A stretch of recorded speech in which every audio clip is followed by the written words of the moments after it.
متخيلين بجد العقد النفسيه اللي هي طلعتها عليا. اخدت الصدمه في وشي بعد صلاه العيد على طول. انا مش هنسى قبل كده حد كتب لي تعليق الايد المقلبظه دي، فراح وليد قال لها ده منظر حضرتك نستلم بيه، يلا بقى نفرج الناس علينا بقى. انا اتضحك عليا، انا اتنصب عليا، انا اتعاملت بطريقه مش مهذبه مش محترمه خالص. فخليني النهارده احكي لكم عن المقاسي اللي انا شفتها الفتره اللي فاتت، وانا لو مكانكم هقوم اجيب حاجه الصراحه اشربها، لانه انا مش عارفه اقلب اصلا الغطا ده، لانه احنا هنطول في فيديو النهارده وهنرغي كتير رغي السنين الصراحه. وكمان شايفين المج بتاعي على شكل بومه، مناسب قوي للموضوع اللي احنا هنتكلم فيه النهارده. خليني احكي لكم ابسط موقف حصل، بس هو معفرتني قوي الصراحه. طبعا احنا من وقت للتاني بنغسل السجاجيد، بنبعت الستاير تتغسل وهكذا، بنخف من علينا الحمول، اي مهام نقدر ان احنا نوكل حد تاني بيها يلا فدانا وفدا صحتنا. المهم بعت اخر مره السجاجيد، فكان من ضمنهم مشايه كده بتحط عند باب الشقه، لان هي بتمنع جدا التراب. يعني اول ما تدخلي كده من الباب، اصلا الصح ان احنا نحط اللي هي بتبقى عامله زي الصوف كده قدام باب الشقه، ومن جوه تحطي حاجه برده تمتص معاكي التراب اللي هي المشايات العاديه. فالمهم المره اللي هي قبل الاخيره وديناها عند بتاع السجاجيد، فرجعها لنا عارفين محروقه كده من النص، حرق يعني وش. وانا لو اي حاجه زي كده انا ما بحبش اخليها، لان انا فرشتها مره والد قال لي ما حدش ياخد باله ومش باينه ومش عارفه ايه، قلت له هتضايق. المهم زوزو كانت ماشيه كده رجليها اتكحتت فيها، عارفين لما تبقى حاجه محروقه كده في وسط السجاده بتكحت الرجل. قلت له شكرا، وزعها على طول، ولو سمحت كلمه وعرفه اللي حصل. كلمه وقعد يقول لا وما نقصدش وحقك عليا واللي انت عايزه يا باشا ومش عارفه ايه. فقلنا خلاص اكيد يعني ما يقصدش وحصل خير ومفيش مشكله وكده. المهم بعتنا السجاجيد بقى اللي هي الطلعه الاخيره دي، ونزلنا معاها الستاير قبل العيد بشويه حلوين، عشان ما نبعتش برده في اليومين بتوع العيد فتبقى الدنيا زحمه ونتكروت وكده. وقلنا اهم حاجه ان الحاجه بتجيلنا نظيفه. الستاير رجعت بعد ما اتغسلت باسبوع، وكان اول صدمه ليا. كنا بنريح كده شويه في وقت الظهر من مصاعب الحياه، فبنريح كده، فانا ببص كده على الشباك بتاع البلكونه. انا عندي البلاك اوت اللي موجوده في اوضه النوم مش بلاك اوت قوي، يعني هي مثلا بنسبه 70%. وطبعا وقتها اللي باع لنا الستاير دي اصلا ما قالش كده، ولو كان قال كده كنت قلت له لا انا عايزاها معتمه، اللي هي معتمه تماما يعني. فما فهمناش كده، قال لا عادي بتمنع الضوء ومش عارفه وتمنع الصوت والضوء والحراره وكل حاجه. فجبناها يعني ودبسنا فيها من ساعتها، نكسل وننسى ونعمل وما غيرناهاش يعني من ساعتها. بس هي مقضيه الغرض، لان كده كده انا اصلا مش بنام في النهار، وكده كده بصحى من بدري، يعني الاضاءه مش بتدخل قوي واحنا نايمين. بس في اليوم ده بقى كنا عايزين ننام، كان بعد صلاه العيد. انتوا متخيلين بعد صلاه العيد؟ فببص كده على الستاره لقيت بعرضها كله خط من الصديد، اللي هو يعني هو نشرها على حاجه مصديه. فطبعا الصديد من اصعب البقع اللي ممكن تواجهها في حياتك في اي حاجه. وانا الرخامه بتاعتي مطلعه عيني برضو بسبب مهندس نصاب جاب لنا نصابين ركبوا رخامه زي الزفت، مطلعه عيني ومطهقاني في حياتي وفي عيشتي، وليل نهار بنضفها وما بتنضفش، وممكن اطلع من عليها بقع كتير الا الصديد. فالصديد ولا بعرف اطلعه من على الهدوم ولا بعرف اطلعه من على الرخام ولا اي حاجه. لقيت بقى بعرضها كله كده صديد. فقلت له ما تكلمهوش في يومين العيد، بعد العيد يبقى اروح له. بس هو يعني هو كله على بعضه ما يجيبش ثمن البلاك اوت دي اساسا. قال لا وانا مش هديله فلوس ومش عارف. هنعمل ايه يعني؟ خلاص هو ما فيش عوض، هي الحاجات دي ما فيهاش عوض، هيعوضنا بايه اساسا؟ الستاير غاليه برده زي السجاجيد، واحنا بنقعد بقى نجيب درجه لون معين مش عارفه ايه، فمش سهل اساسا ان احنا نجيب واحده زيها. فاخدت الصدمه في وشي بعد صلاه العيد على طول. المهم كان انا كده حكيت لكم الحاجه اللذيذه النهارده، لا ده لسه في حاجات كتير. هاتوا حاجه تشربوها، اسمعوا كلامي، هاتوا حاجه تشربوها. المهم الموقف التاني اللي حصل ان احنا قبل العيد بيومين بالظبط رحنا، عشان انا كان عندي خاتم كان واقع منه فص، فرحت عشان ابدل الخاتم ده، لان مش كل شويه الفص هيقع. انا بتخنق من الحوارات دي، بتخنق من المشاوير اللي ملهاش لازمه، بتعصب قوي وما عنديش وقت اساسا يعني. فالمهم وكان كمان الانسيالات اللي انا بلبسها عشان انا بقى متعايشه بيها، اللي هو ليل نهار انا لابساها وكده معظم الوقت، لان مش كل شويه بقى هقعد اقلعهم واجي البسهم تاني يوم، ومعظم الوقت ببقى لوحدي ومش حد يلبسهم لي، وفي نفس الوقت عايزه البسهم انا مش عايزه اركنهم، فبفضل لابساهم مفيش مشكله. لو هتعامل مع النار او حاجه كده ولا كده ببقى لابسه جلافز، ببقى مرجعاهم كده لورا، يعني الموضوع بالنسبه لي ما كانش ازمه. الازمه ان واحد فيهم اتنى بقى خالص، يعني بقى كله كده تنيات، فمبقاش شكله بالنسبه لي مرغوب فيه يعني. والتاني كان فيه كده قفل كنت عايزه احرك مكانه لان هو كان شكله عبيط قوي بمكان القفل ده. فروحنا المحل اللي احنا بنشتري منه، وانا مش هقول على اسم المحل ده لسبب، لان هم الناس بصراحه هناك ذوق ومحترمين جدا، ما عدا الشخصيه اللي انا وقفت معاها دي. انتوا مش متخيلين بجد العقد النفسيه اللي هي طلعتها عليا. المهم فقلت هروح ابدل الخاتم. انا كمان من الناس لما مثلا تظهر حاجه جديده وكده ممكن اطلع حاجه من الذهب بتاعي واجيب الجديد اللي عاجبني ده ونحط نكمل مثلا، ويبقى ده دخل في ثمن ده والموضوع بيبقى قريب وكده. وطبعا قرار ان انت تغيري ذهب او ان انت تشتري ذهب او اي حاجه يعني ده مش قرار بين يوم وليله برضو، يعني مش بسهوله كده. احنا مش واخدين الطريق مقايسه كل شويه نروح نشتري ذهب او نغير في الذهب او الكلام ده. فالمهم رحنا المكان ده، فجاء على حظنا دورنا انه الرقم بتاعنا طلع مع واحده كانت شغاله هناك. بدايه القصيده اول ما دخلت عليها قلت لها هقول لك على الحاجات اللي احنا عايزين نعملها عشان لو في امكانيه، هم عندهم دورين ان الحاجات دي تطلع فوق تتظبط وكده عقبال ما نختار الحاجات اللي انا عايزاها التانية يعني. فقالت لي طيب ماشي، ايه عايز تعملي ايه قولي لي. فقلت لها بالمناسبه دي فواتير الحاجات دي ومن عندكم على فكره، انا جايه لكم تظبطوا لي الحاجات اللي انا واخداها من عندكم وانتوا اللي قلتوا لها في اي حاجه تعالي وكده. فطلعت لها الفواتير بتاعت الانسيالات والخواتم وكل حاجه. وبعدين قلت لها بصي الانسيالات دي مشكلتي معاها انها لابساها طول الوقت، فواحد فيهم اتنى خالص، فلو تقدروا يعني دقوه كده بحيث ان هو يرجع متساوي تاني. والتاني ده هغير مكان القفل وحط لها اللي هو الدبوس اللي بيجي مع الذهب ده في المكان اللي انا عايزه فيه القفل بس كده. والخاتم ده انا مش عايزاه، انا هبدله لان كل شويه الفص يقع منه. لا استنوا على الخاتم دي. قلت لها الاول على الانسيالات. تمام قالت لي طب حد يعني يلبس الانسيالات في البيت يعني طول الوقت؟ قلت لها معلش انا بحب البسهم طول الوقت. فقالت لي طيب مش محدش يعمل كده يعني. ماشي تمام. قالت خلاص مش هطلعهم لك فوق، تعالي بس نعمل بيهم فاتوره وكده عشان تيجي تستلمي بيها. تمام. قالت لي بعد ما عملت الفطور قالت لي مش هتستلميهم النهارده، بعد يومين. ماشي يومين خليهم عندكم يومين ويبقى وليد يعدي في اي وقت يستلمهم لي مفيش مشكله، تعالي نظبط الحاجات التانية. قلت لها الخاتم ده الفص كل شويه يقع منه فانا مش عايزاه، انا عايزه اجيب حاجه تانية من غير فصوص. فقالت لي فص ايه مش مشكله ما الفص يقع، انت مالك مأزمها كده، عايزه ما الفص يقع تعالي هنركبه. قلت لها انا ما عنديش وقت والله، افضل رايحه جايه كده ما عنديش، وما بحبش البس الحاجه وهي ناقصه فص وكده، فانا مش حابه كده، انا حابه ان انا اختار حاجه تانية تكون من غير فصوص. ماشي يعني بس مش ازمه يعني، ماشي هاتي الخاتم. واخدت الخاتم. تمام انا يعني كنت ايه بدات بقى الفولت يعلى عندي قوي. المهم فانا كنت يعني كان في اسوره كده في دماغي معينه كنت عايزه اشوفها، يعني كنت عايزه اشوفها عليا بس هشوفها مش اكتر. فقلت لها كنت عايزه اشوف الاسوره دي بالخاتم بتاعها. فقالت لي تمام. فروحنا عند السكشن بتاع الاساور وهي بقى بتتحرك كده قبل ما تجيلي من هنا لهنا، يا ست خلصينا احنا مفيش وقت خالص عايزين نروح للعيال. وانا بروح المشاوير دي من غير العيال عشان عارفه اولا بنطول، ببقى عايزه اركز وعايزه اخلص وكده، فالمشوار ده مش كل يوم وليله يعني، فعايزه انجز نفسي في السريع. فروحنا عند الاساور. فالمهم بمدلها ايدي كده عشان تحط الاسوره، فراحت قرصت على ايدي. انتوا عارفين القرصه بتاعت الاسوره دي من الناحيه هي بتقفل من ناحيه والناحيه الثانيه بتقرص على ايدي. فقلت لها بالراحه، او اصلا مكان يعني كان في ناس صوتي ما كانش باين. فقلت لها قرصتي على ايدي، ما انت اللي مطلعه ايدك فوق. رحت منزله ايدي عارفين اللي هو تمام، رحت منزلاها كده. قلت لها تمام فكيها من غير ما اشوفها، انا اصلا ما بصيتش عليها خلاص فكيها. قال لي شوفيها. قلت لها ضيقه فكيها مش عايزاها. طيب ماشي ماسك بقى ده هيجي بعد العيد. قلت لها تمام.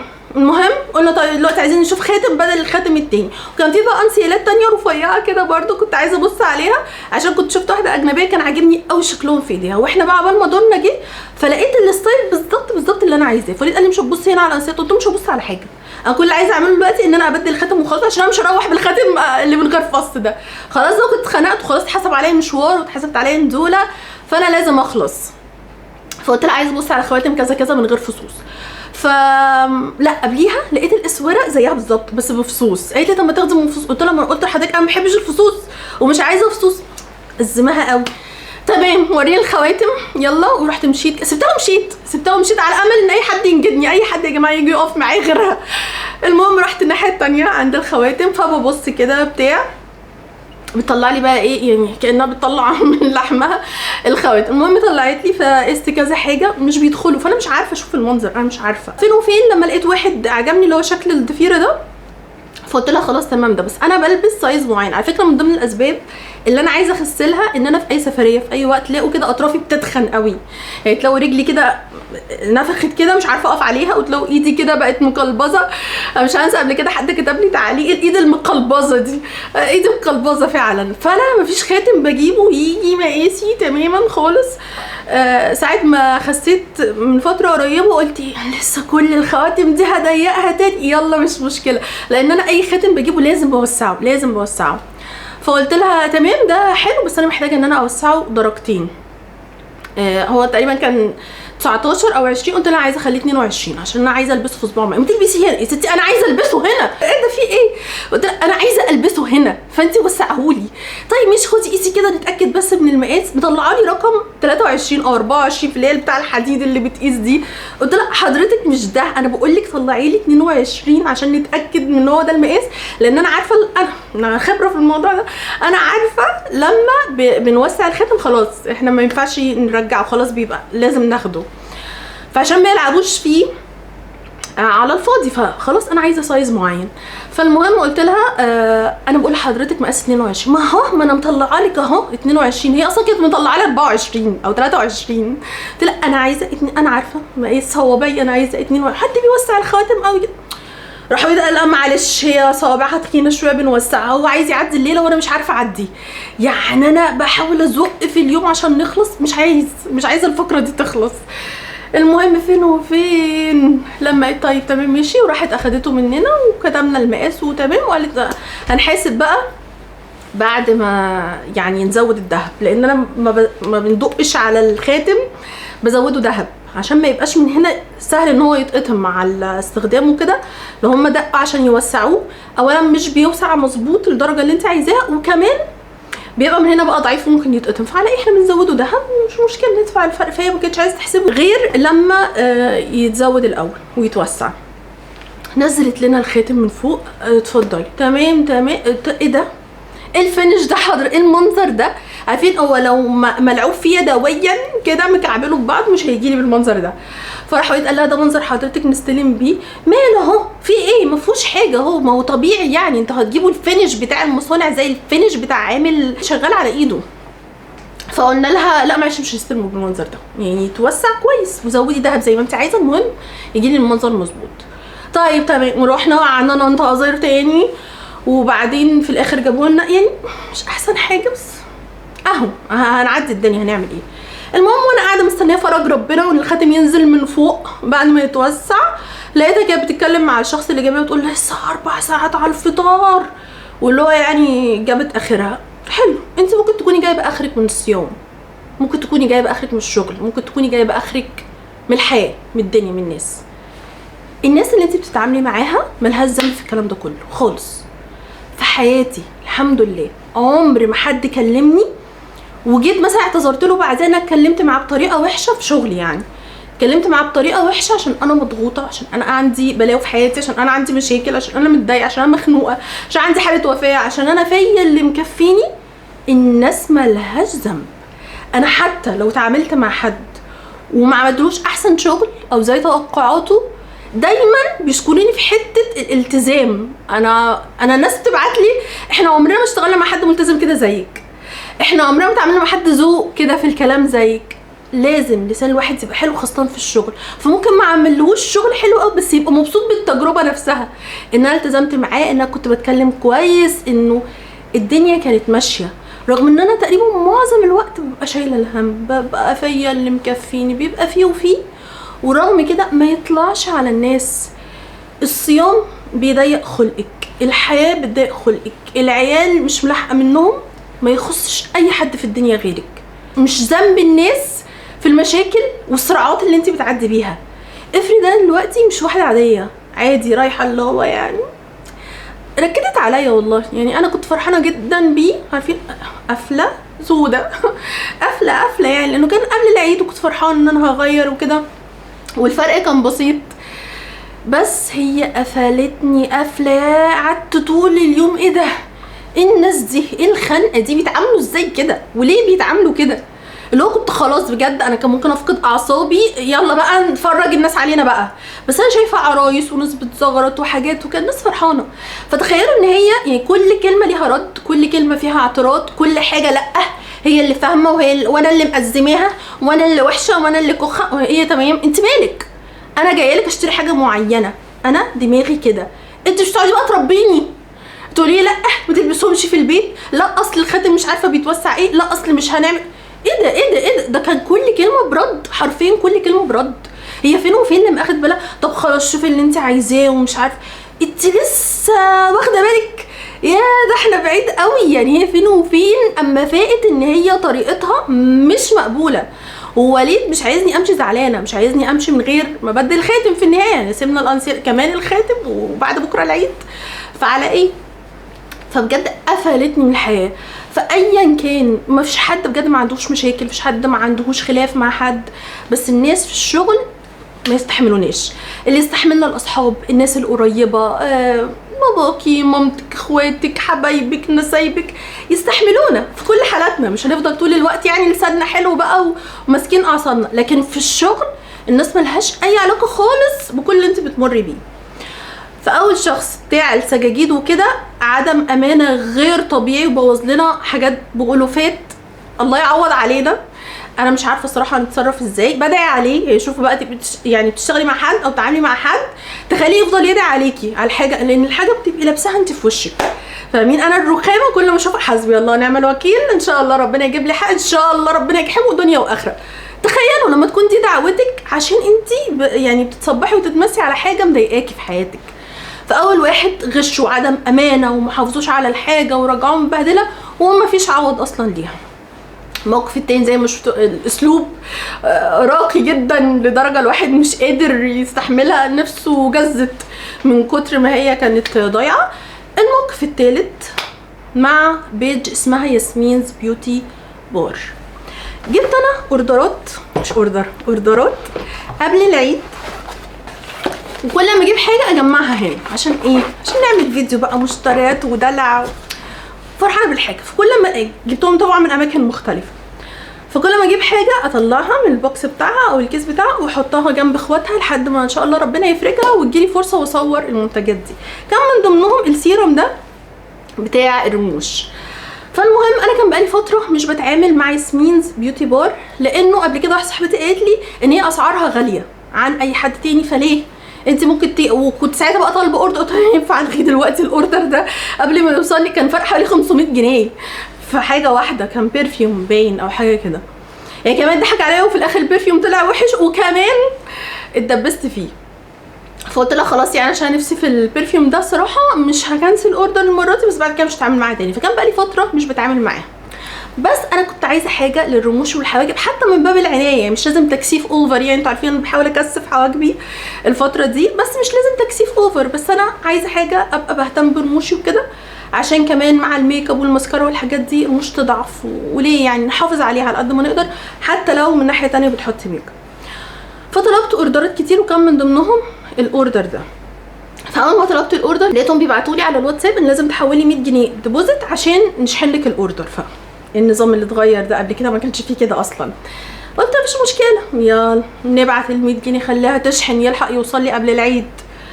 فبعت لها ال 100 جنيه وقلت لها معلش ممكن ازود حاجه؟ قالت لي ممكن. فزودت الحنه والاوردر وصلني.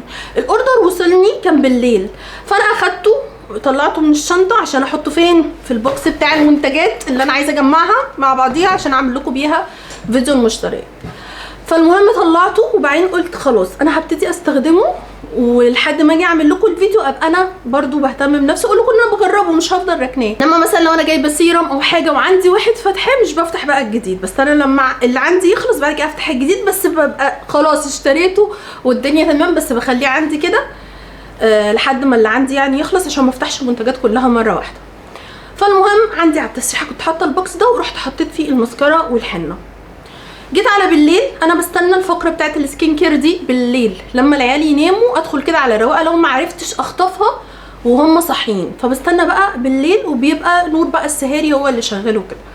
فجيت قلت ايه اما افتحه، هو جاي من غير علبه، فقلت ايه لما افتحه كده واجربه. فانا بفتحه لقيته بيتفتح معايا بسهوله، يعني كاني فاتحاه قبل كده. فلو اترددت انا جاي احط ولا ما احطش، هو ليه مفتوح كده ومش شايفه بقى، يعني عماله ابص في الضلمه مش شايفه. نور سهاري هو اللي شغال ومش هشغل النور لان لولا كانت خلاص نامت.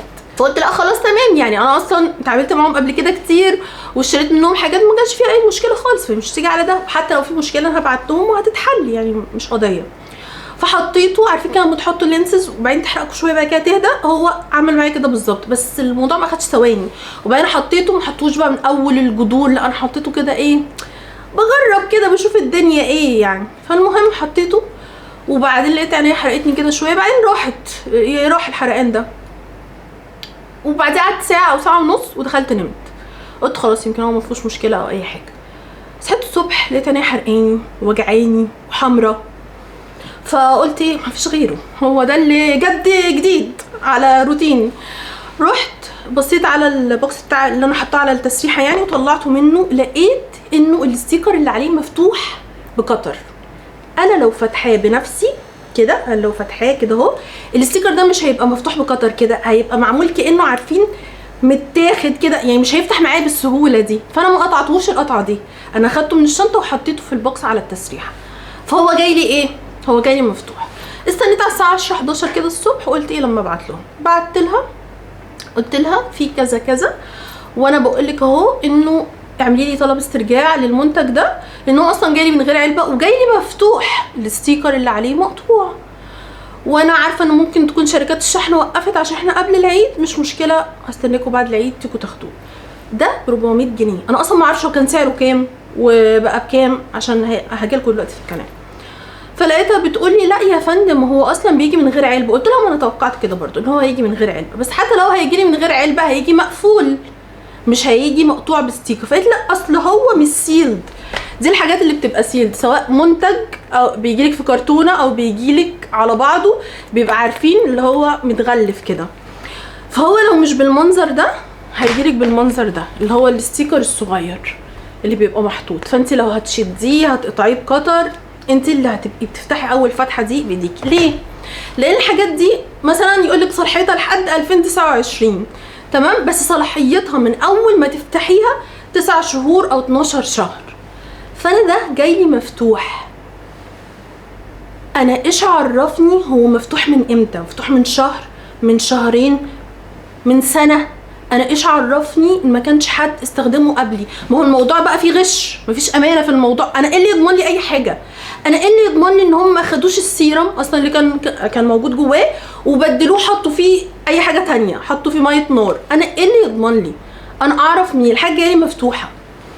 فاحنا طول الوقت بنتعامل اونلاين وخلاص، هي دي بقت الدنيا. وانا واحده من الناس ما عنديش وقت افضل انزل ولا افلف واروح واجي، ما عنديش وقت ولا خلق، فبطلب الحاجه وانا قاعده في البيت تجيلي، ابقى انا بنجز مليون حاجه تانية. وعلى فكره انا بعمل لكم دلوقتي الفيديو ده وانا عملت ريل وهنزله على كل المنصات، لان انا ما بحبش ان حد يضحك عليه بالمنظر ده.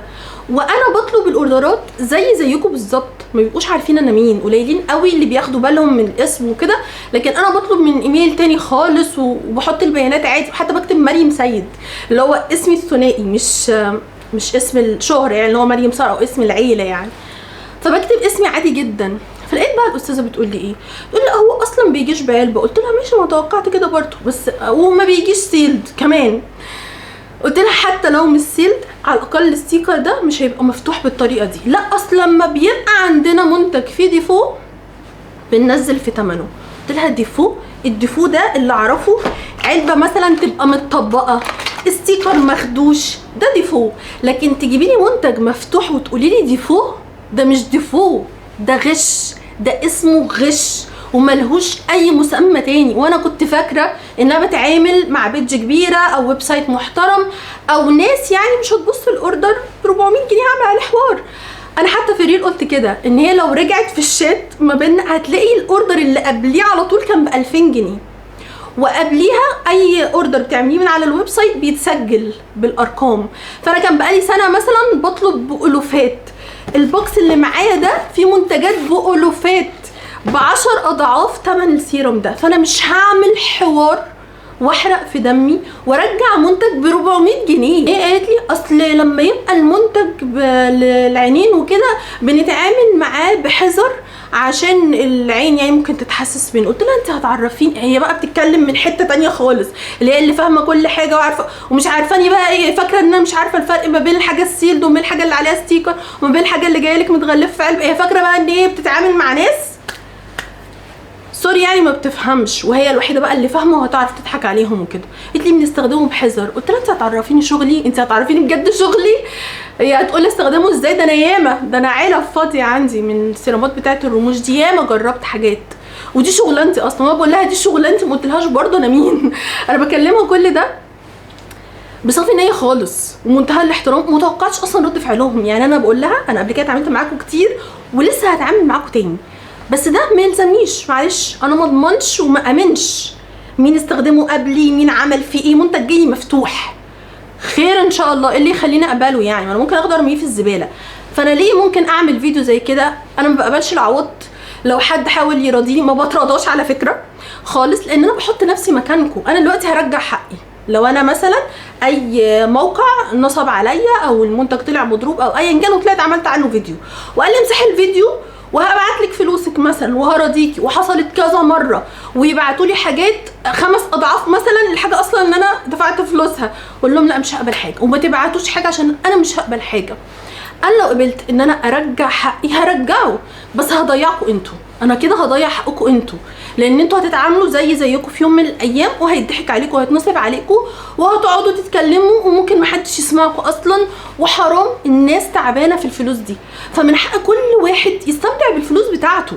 فانا لما بتحمق قوي كده ببقى بجد محموقه من قلبي عشانكم، عشان بحط نفسي مكانكم. يعني انا الحمد لله ربنا كرمني اخر كرم، ممكن اجيب بدل السيروم ده 10 و10 اضعاف ولا يفرق معايا على قلبي زي العسل. حره، هو الواحد بيتعب ليه يعني في الفلوس؟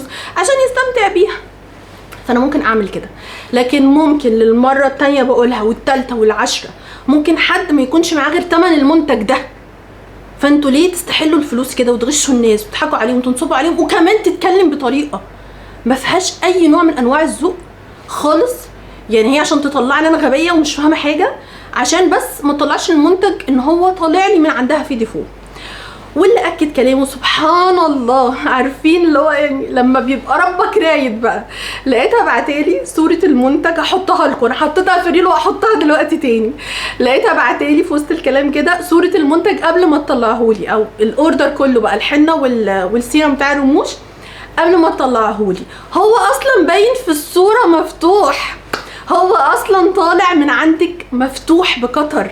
فهي بتثبت اكتر، وكلامها ان هو ممكن يكون في ديفو فاحنا نزلنا في سعره. انا ما اعرفش كان سعره كام وانت نزلتيه بكام. انا داخله اتعامل مع مكان محترم ايا كان سعره ايه. ما فيش اي حد بيعمل سيل في الحياه، ما عندكمش اي بضاعه مثلا عايزين تخلصوها وكده بس ما يكونش فيها ديفو، بس عادي عاملين عروض وكده ناس عايزه تبيع اكتر ولا حاجه. فبتقول لما بيبقى في ديفو، بس ده مش ديفو، ده غش. وما ينفعش نضحك على الناس كده ونستغفلهم ونبيع لهم حاجه متجربه او مفتوحه. ممكن يكون مثلا كان عندها فضول مثلا فقالت لما تفتحوا تشوف كده السيرم من جوه الكلام على ايه وكده، بس انا ايش عرفني بقى الفتحه اللي اتفتحت دي اتفتحت امتى؟ انا ما اعرفش. انا اضمن منين؟ ما واحده بتتكلم بالطريقه دي ما تضمنش الصراحه يعني. فده كان الموقف الثالث. البيج اسمها ياسمين بيوتي بار، ما اتمنهاش لألد اعدائي الصراحه يعني. والله اللهم بلغت، اللهم فاشهد. اللي عايز يتعامل ويضحك عليه يا ولاد الحلال انتوا احرار. منتج ب 400 جنيه، اوردر ب 400 جنيه. ده انا لو صاحبه مشروع وهدفع من جيبي هدفع عشان ما اخسرش العميل، وعشان من باب الامانه. هي بعتالي الصوره المنتج مفتوح، فكرتيش لحظه ان ممكن مثلا حتى ممكن يكون حد من التيم فتحه من باب الفضول مثلا؟ اصلا مش هضحك عليكي يعني. بس فانا عملت صورت ريل، استنيت بقى العيد لان الصراحه يعني ما كانش في وقت اصلا، واحد ما كانش فايق. فقت لهم بقى بعد العيد وصورت ريل من شويه اتكلمت فيه عن اللي حصل ده، وان شاء الله هنزله على بالليل على كل السوشيال ميديا بلس الفيديو ده. اللي عايز بقى يتعامل هو حر الصراحه يعني. انا عملت اللي عليا، والناس كبيره وواعيه وفاهمه كفايه ان هي تفرق بين الشخص اللي بيتكلم بجد وبصدق وبين الشخص اللي بيضحك على الناس وبيستغفلهم وبيغشهم وكله بالسكرينات.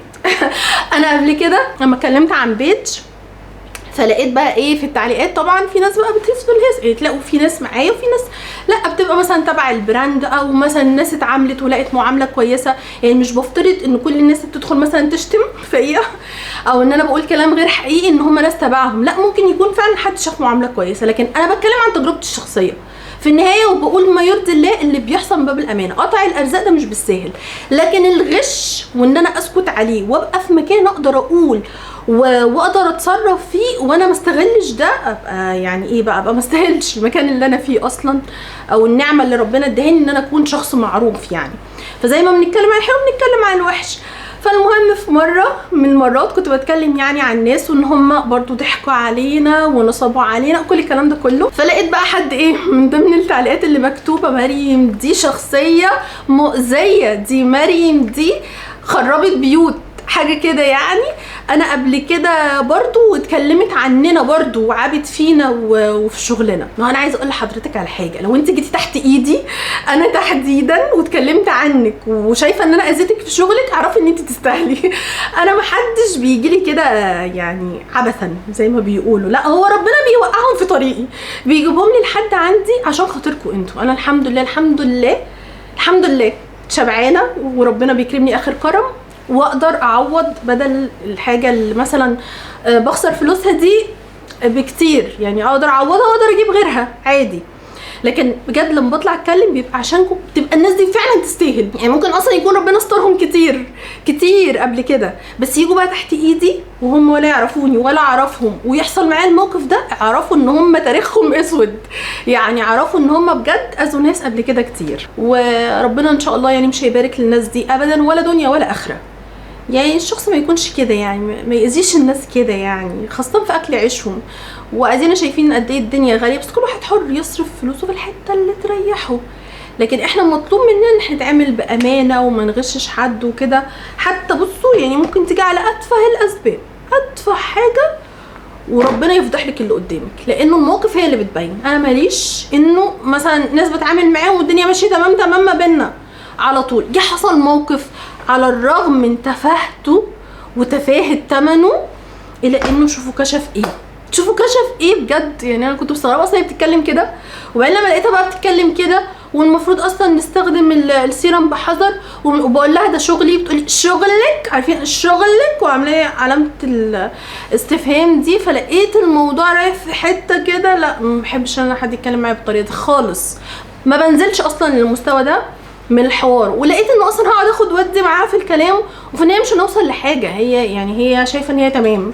فقلت لها انت من الاخر هترجعيه ولا لا؟ انا ما عنديش يعني طاقه الصراحه، فاهمين، ما عنديش خلق ان انا اقعد احرق معاها.